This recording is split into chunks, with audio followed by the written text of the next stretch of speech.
নমস্কার বন্ধুরা, আমার নতুন ভিডিওতে তোমাদের সবাইকে জানাই স্বাগত। আজকে কিন্তু ছিল রাখি, তাই তোমাদের সবাইকে জানাই শুভ রাখি বন্ধন। আর এদিকে কিন্তু আমার মা, বোন, আমি তিনজনে সকাল সকাল উঠে স্নান টান কমপ্লিট করে কিন্তু মামা বাড়ির দিকে রওনা দিয়েছিলাম। আর আমার মামা বাড়িটা যেহেতু শ্যামনগরের একদম 4 নম্বরের দিকে, তাই এই পার হয়ে কিন্তু আমাদের অটোতে উঠে এক অটোতে আমার মামা বাড়ি পৌঁছাতে হয়। আর দেখতে দেখতে কিন্তু আমরা মামা বাড়িতে চলে এসেছিলাম। তবে ঢুকতেই দেখি একজন তো দাঁড়িয়ে দাঁড়িয়ে চুল ঠিক করে যাচ্ছে, আর একজন কিন্তু আমাকে দেখে স্মাইল করে দিয়েছিল। তবে দেখা হওয়ার পর কিন্তু খুবই খুশি হয়েছিল আমাকে দেখে।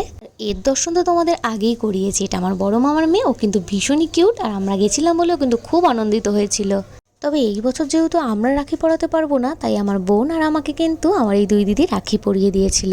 আর তার পাশাপাশি এই ছোট জন্য কিন্তু আমাদের রাখি পরিয়েছিল, এর জন্য কিন্তু ভীষণ খুশি হয়েছিলাম। রাখির দিন একটু চকলেট পেলে কেই না আনন্দিত হয় বলো তো। তারপরে কিন্তু আমরা রাখির পর্ব শেষ করে সন্ধ্যাবেলা মোমো বানাতে বসে গেছিলাম। হ্যাঁ, এই ভাগে কিন্তু তোমাদের একটু মোমো বানানো শিখিয়ে দিই চলো। দেখছো দিদি শর্টকাটে কিভাবে লেচিগুলো কেটে নিল।